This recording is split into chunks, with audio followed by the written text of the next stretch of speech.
तो बच्चे लोग, आपका स्वागत है फिर से मेरे इस क्लास में। आज biology class 12 chapter number 3 human reproduction का नेक्स्ट लेक्चर होने वाला है। प्रीवियस क्लास में हमने बहुत कुछ पढ़ा था और हमने प्रोस्टेट ग्लैंड के बारे में जाना। प्रोस्टेट ग्लैंड कितना इंपॉर्टेंट हमारे लिए होता है। अगर इसकी रिमूवल हो जाएगी, ठीक है, तो हॉस्टिलिटी काउज करेगी। If we remove this prostate gland then it is the main cause of hostility. Okay? क्योंकि इसमें एक एसेंशियल सिक्रेशन होता है जो स्पर्म को मूव करने के लिए काबिल बनाता है। स्पर्म मूव ही नहीं करेगा तो ओवम के पास पहुंचेगा नहीं, ओवम के पास पहुंचेगा नहीं तो ओवम फर्टाइल होगा नहीं, और ओवम फर्टाइल नहीं होगा तो फर्टिलाइजेशन होगा नहीं। इसीलिए इन मेल में इसको हम लोग हटवा देते हैं, प्रोस्टेट ग्लैंड को, जहां से हॉस्टिलिटी काउज करती है। ऐसे कहते हैं ना कि अगर हमें 2-3 बच्चे हो गए, आप चाहते हैं कि आगे बच्चा नहीं हो, तो फीमेल तो कराती है ऑपरेशन। फीमेल का ऑपरेशन जो होता है, उस ऑपरेशन में क्या होता है ना, उनके फेलोपियन ट्यूब को कट कर दिया जाता है, और मेल में इसे प्रोस्टेट ग्लैंड को हटा दिया जाता है। मेल में ट्यूब को भी कट किया जा सकता है, ठीक है। जो ट्यूब लेके जाता है स्पर्म को, वास एफरेंस या सेमिनिफेरस ट्यूब्यूल को स्पर्म को रिलीज किया, वास एफरेंस जो आगे लेके गया तो वो आगे उस ट्यूब को कट कर दिया जाता है। तो इसीलिए उसको बोलते हैं वेसेक्टोमी और ट्यूबेक्टोमी। वो आगे मैं बताऊंगा, इसी चैप्टर में पढ़ना है वेसेक्टोमी और ट्यूबेक्टोमी क्या होता है, जिससे आगे अगर हम लोग बच्चे को नहीं चाहते हैं, ये बच्चा नहीं अब हमें मेरे हो, यानी हम अपने पॉपुलेशन को कंट्रोल करना चाहते हैं, ये मेल और फीमेल दोनों का। लेकिन अभी हम लोग क्योंकि पढ़ रहे हैं ऑर्गेन, क्या पढ़ रहे हैं, ऑर्गेन। हम लोग क्योंकि ये सेक्स ऑर्गेन में सबसे प्राइमरी ऑर्गेन था मेल का टेस्टिस, फीमेल का ओवरी। तो हम लोग अभी फीमेल पे नहीं पहुंचे, हम लोग अभी मेल के बारे में पढ़ रहे हैं। मेल में हमने टेस्टिस को पढ़ लिया जो कि मेन ऑर्गेन था। हमने सेकेंडरी एक्सेसरी ग्लैंड्स के बारे में पढ़ लिया। एक्सटर्नल जेनिटेलिया भी लगभग पढ़ लिया, थोड़े बहुत बाकी होंगे। और उसी ग्लैंड्स में एक और आ रहा है कॉर्पस ग्लैंड। क्या आ रहा है, कॉर्पस ग्लैंड। इस कॉर्पस ग्लैंड का एक नाम और दिया गया है जिसे बोलते हैं बल्बो इरेक्टर ग्लैंड। क्या बोला गया है, बल्बो इरेक्टर ग्लैंड। आप देखिएगा, ये देखेंगे ग्लैंडे कॉपर जो है इसी को बोला गया। These are corpus gland। ये जस्ट यूरेथ्रा के पास होता है बल्बो पेनिस, और यही आगे आपके पीछे भी, जैसे कि हम लोग जानते हैं कि ये सारा पार्ट हो गया, तो इसके पीछे भी ये ब्लैडर रेक्टम के पास भी होता है, लिखेगा। The first pair of corpus gland are attached to the urethra। जो पहला पेयर ऑफ corpus gland है किसके साथ अटैच्ड है, यूरेथ्रा से। देखिए these are the urethra, है ना, ये नली यूरेथ्रा, ये क्या है, यूरिनरी ग्लैंड।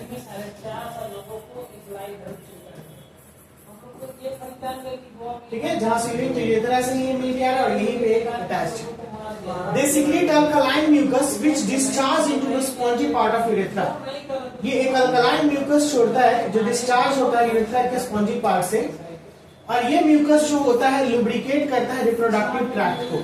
ठीक है, जो ट्रैक्ट होता है, आई थिंक शायद मैंने लास्ट क्लास में बताया भी था कि वेन पॉपुलेशन रिप्रोडक्टिव ट्रैक्ट को क्या होना पड़ता है, लुब्रिकेट होना पड़ता है, ताकि आसानी से इंसर्ट हो जाए, ठीक है ना, पेनिस का एंट्री हो जाए कॉपुलेशन के दौरान। This serves to neutralize any acid of urine remaining in the urethra. और इसका जो म्यूकस लुब्रिकेट्स करता है, अगर यूरेथ्रा में यूरिन का कोई भी अगर एसिड पार्ट बचा हुआ है, द एसिड ऑफ यूरिन को उसको न्यूट्रलाइज कर देता है, यानी खत्म कर देता है, ताकि हानि ना पहुंचाए। Secretion of corpus gland is produced before ejaculation of semen। यानी सीमेन के ejaculation से पहले इसका सिक्रीशन कॉर्पस ग्लैंड का होता है। Secretion of corpus gland carries some spermatozoa releases before ejaculation। और यही कॉर्पस ग्लैंड का जो सिक्रीशन होता है कुछ स्पर्मेटोजोआ को भी रखता है, यानी ejaculation से पहले। ejaculation के दौरान में तो स्पर्मेटोजोआ आएगा ही आएगा, लेकिन उससे पहले भी स्पर्मेटोजोआ कॉर्पस ग्लैंड के सिक्रीशन में आता है, ठीक है ना, लुब्रिकेटिंग पार्ट। और ये सबसे बड़ा रीजन है, ठीक है, नेचुरल मेथड के फेल्योर होने का, जिसको हम लोग विड्रॉल मेथड कहते हैं। क्या कहते हैं, withdrawal method. This is one of the reason for the high failure rate of the withdrawal method of the birth control. अगर बर्थ कंट्रोल में कोई कपल विड्रॉल मेथड को अप्लाई करते हैं तो चांसेस जो हो जाता है, मोस्ट प्रोबेबल चांसेस है कि वो कंट्रोल होता है, लेकिन कभी कभार नहीं भी हो सकता है। तो फेल होने का कारण यही कॉर्पस ग्लैंड से निकला हुआ जो स्पर्मेटोजोआ का सम पार्ट है वो पहले ही रिलीज हो चुका है और वो टारगेट तक पहुंच गया है। विड्रॉल मेथड क्लियर है आप लोगों को? ठीक, नेक्स्ट है, आगे चलते हैं अगले पेज पे। कहता है hormonal control of male reproductive system. Hormones is very important part of any system in our body. Any system that controlled by the hormonal activities. We know that the growth hormone is responsible for the growth of the human being. We know that insulin hormone that control of the sugar level of in the human being, as well as this hormones is also influenced our reproductive part, our reproductive organ, our reproductive phenomenon.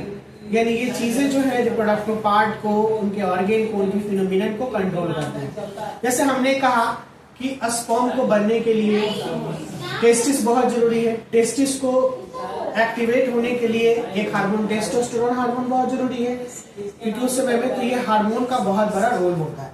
तो देखिए कहता है the growth, maintenance and function of secondary sex organs are under the control of testosterone hormone. यानी ये जितने भी secondary sex organ या primary जो होंगे, उनमें सबको मेंटेन करने के लिए अंडर कंट्रोल कौन हार्मोन से रिलेटेड होता है? टेस्टोस्टेरोन हार्मोन से। और टेस्टोस्टेरोन हार्मोन कहां से सिक्रीट किया जाता है? Leydig sales. ये बीबीआई हो जाएगा आपका, याद कर लीजिएगा। टेस्टोस्टेरोन हार्मोन कहां से सिक्रीट होता है? Leydig cells. Which does of seminiferous tubules and Leydig cell are controlled by follicular stimulating hormone. जबकि सेमिनिफेरस ट्यूब्यूल और लेडिक सेल ये दोनों कंट्रोल किए जाते हैं एफएसएच से, जिसका फुल फॉर्म है फॉलिकुलर स्टिमुलेटिंग हार्मोन। ये दोनों में, मेल में भी होता है और फीमेल में भी होता है, ठीक है। फॉलिकुलर स्टिमुलेटिंग हार्मोन से हमारा लेडिक सेल और सेमिनिफेरस ट्यूब्यूल जो होता है वो कंट्रोल होता है। And interstitial cells stimulating hormone, जिसको आईसीएसएच बोलते हैं, ये एंटीरियर पिट्यूटरी लोब से रिस्पेक्टिवली रिलीज होता है। तो एफएसएच और ICSH, these are both hormone that responsible for the formation of spermatozoa as well as the development of spermatozoa. इसमें वो टेस्टिस को इन्फ्लुएंस किया, प्रभावित कर रहा है टेस्टोस्टेरोन हार्मोन। तो इसका सबसे बड़ा रोल है क्या करना?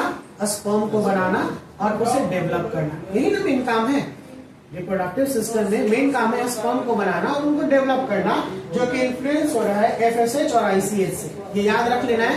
FSH stand for follicular stimulating hormone और ICH stand for interstitial cell stimulating hormone. Interstitial cell था ना एक जगह पे, लेडिक सेल के पास हमने देखा था सर्टोली सेल एक जो था, इंटरस्टिशियल सेल था, स्पेसेस वहां पे मौजूद थे। मैंने एक फिगर से आपको ये समझाने की कोशिश की है। We know that hypothalamus is where present in our body? Brain, पता है ना?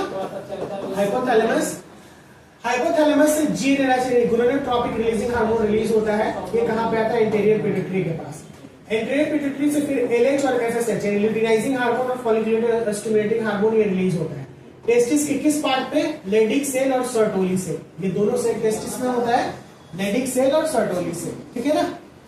लेडिक सेल डायरेक्ट एक्शन करता है टेस्टोस्टेरोन हार्मोन को, जो कि टेस्टोस्टेरोन हार्मोन से रिप्रोडक्टिव ट्रैक्ट और अदर ऑर्गन को इन्फ्लुएंस करता है। यानी रिप्रोडक्टिव ट्रैक्ट और अदर जो ऑर्गन्स हो जाएंगे वो डेवलप करेंगे इसी से, लेडिक सेल टेस्टोस्टेरोन से। सर्टोली सेल स्टिमुलेट्स स्पर्मेटोजेनेसिस, यानी स्पर्मेटोजोआ को और आगे की तरफ बढ़ाया, डेवलप किया, मैच्योर किया और यहाँ पे हार्मोन इन्यूबिन एक जो है यहाँ पे काम किया। अब कहते हैं कि ये क्या करता है? जब हम लोग जानते हैं कि हमारे बॉडी का एक बहुत ही बेहतरीन एक्टिविटी होता है, अगर शरीर में हार्मोन का मात्रा सही मात्रा में मौजूद है तो फिर ये ब्रेन मैसेज करेगा कि अब रिलीज करना बंद कर देना है, छोड़ना, अब रिलीज नहीं करना है। लेकिन कम हो जाएगा तो फिर रिलीज करता है। These are all activities like कि जब डेफिशिएंसी होगा तो रिलीज करेगा और जब सफिशिएंसी रहेगा तो रोक देगा। इनहिबिट का मतलब होता है रोकना। फिर रिप्रोडक्टिव ट्रैक्ट इनहिबिट्स किया और स्टिमुलेट्स किया और फिर आगे की तरफ वो बढ़ेगा। Inhibits GnRH and LH production. ये कैसे जो हो रहा है, आगे की तरफ बढ़ रहा है, ये पूरा है। हमने हाइपोथैलेमस एंटीरियर पिट्यूटरी के बारे में देखा और ये दोनों बाउंस किया। क्या क्लियर है?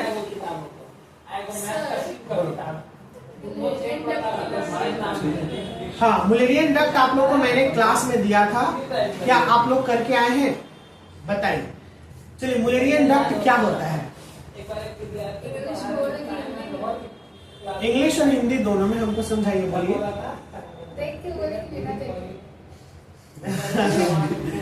जैसे आप बोल सकती है, क्या कैमरा आपकी तरफ घुमा दे? नहीं, अच्छा है क्या? नहीं पहले तुम बताओ ना, फिर हम बताएंगे। मुलेरियन डक्ट हम बताने वाले हैं। ठीक है, आप याद दिला दी।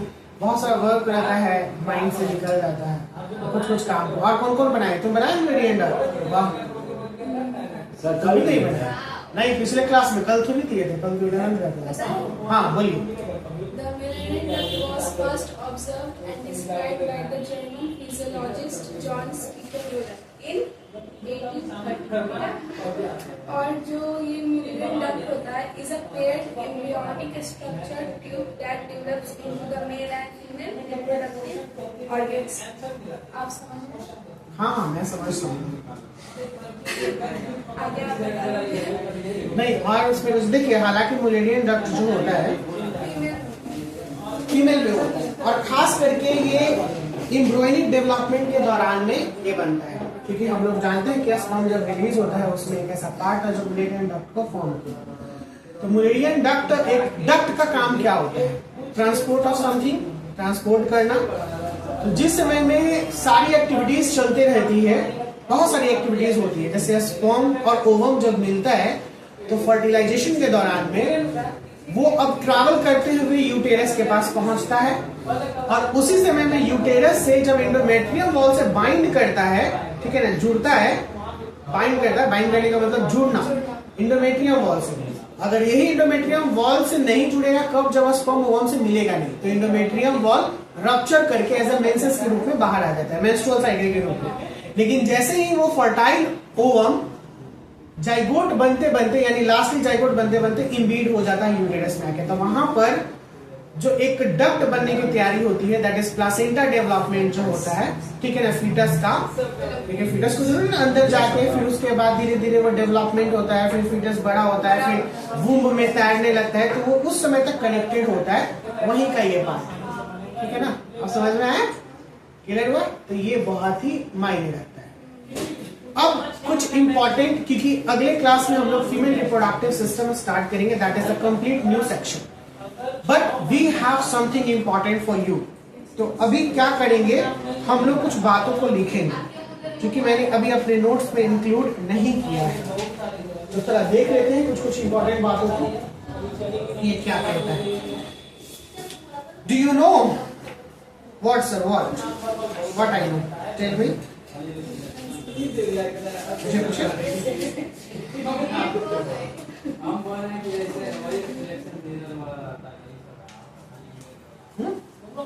आज मैं आपको एक सेक्शन देने वाला हूं, that is do you no.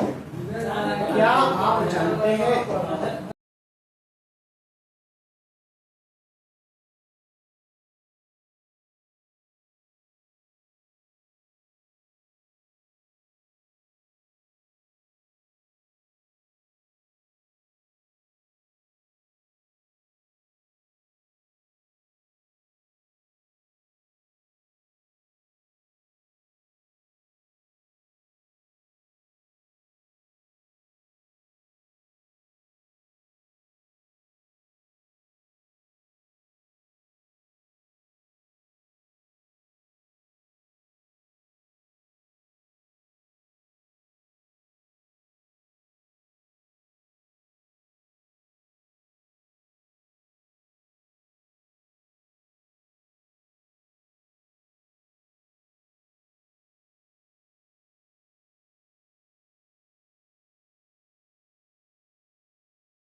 Students, क्या आप जानते हैं कि वेल में, सील में और एलिफेंट में टेस्टिस जो होता है वो इंटरनल होता है, रिमेन इन एब्डोमेन, एब्डोमेन के अंदर। जबकि हमने ह्यूमन बीइंग में क्या पढ़ा कि एक्सटर्नल होता है, आउटसाइड द एब्डोमेन। ठीक है, ये पहली बात।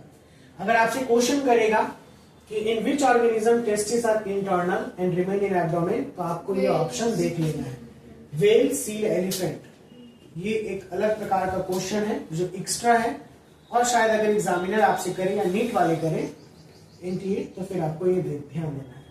इन bat the testis descend into the scrotum only during breeding season, केवल ब्रीडिंग सीजन में, यानी याद रखिएगा ये क्या जबरदस्त बात है। ये भी क्वेश्चन कर सकता है आपसे कि the testis descend into scrotum only during season in which organism, क्या हो जाएगा? बैट। यानी केवल ब्रीडिंग सीजन में इसका टेस्टिस डिसेंड होता है, नीचे की तरफ आता है, केवल ब्रीडिंग सीजन में। सर्जिकल रिमूवल ऑफ टेस्टिस और कास्ट्रेशन इज कॉल्ड ऑर्किडेक्टोमी, ठीक है ना। अगर हम लोग टेस्टिस को रिमूव कर देते हैं या इसमें कोई छेड़छाड़ करते हैं या हटा देते हैं तो इस प्रोसेस को बोलते हैं आर्किडेक्टोमी, ऑर्किडेक्टोमी, ठीक है ना, ORCHI। Surgical removal of foreskin, तो मैंने बात किया था कि पेनिस के ऊपर में एक पार्ट होता है फोरस्किन, ठीक है। अगर इसे हटाते हैं तो इसको हम लोग बोलते हैं सर्कमसीजन। क्या बोलते हैं? सर्कमसीजन। कोई दिक्कत? चलिए, नहीं वो पॉइंट है।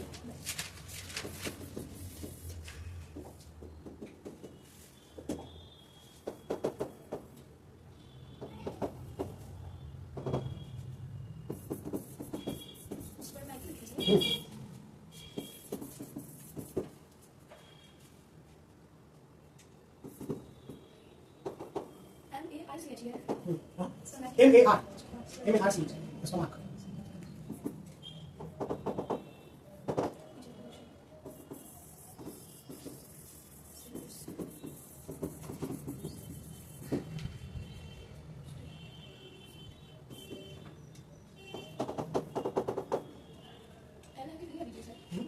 ये टी है, टी बस टेक्टोमी, जब भी टोमी बढ़ाएगा इसका सर्जिकल रिमूवल होता है।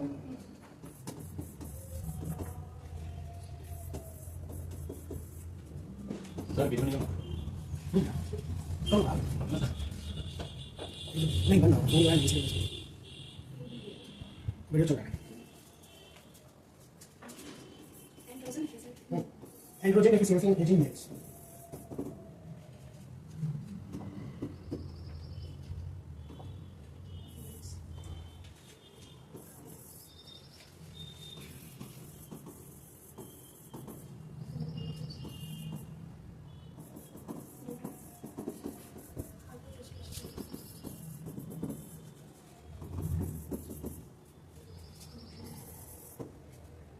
और नेक्स्ट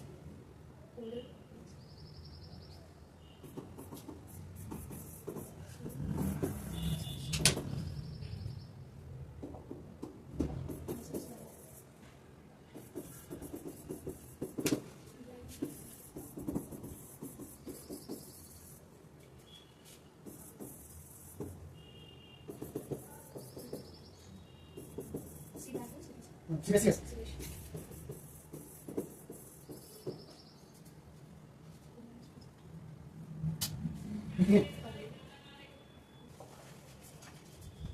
सिक्स पॉइंट था ना, 7 rep test.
Hydrocele, this is called हाइड्रोसी।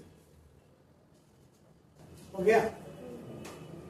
चलिए समझिएगा, डिड यू नो के और अलग पॉइंट्स में ध्यान देना है।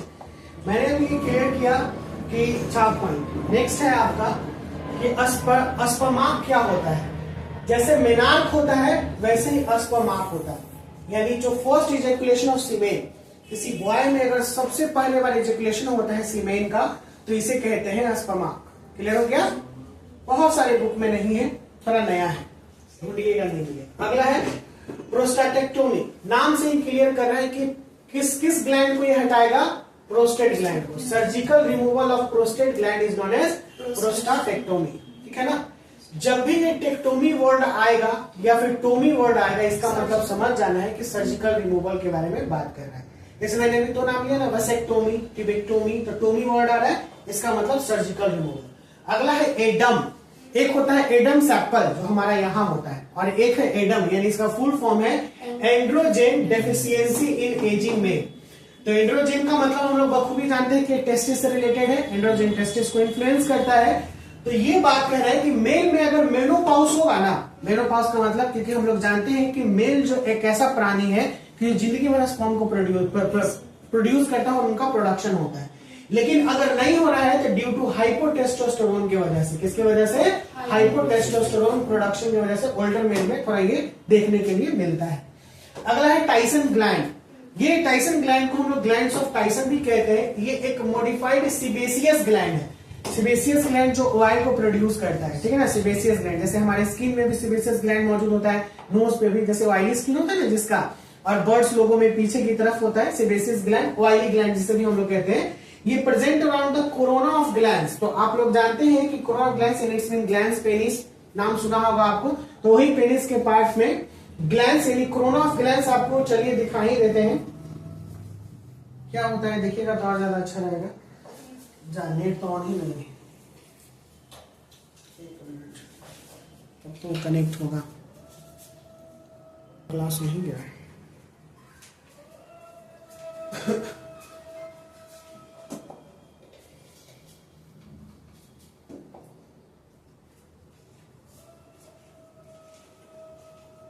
हम लोग बात कर रहे हैं कोरोना ऑफ ग्लैंड्स का। किसका बात कर रहे हैं?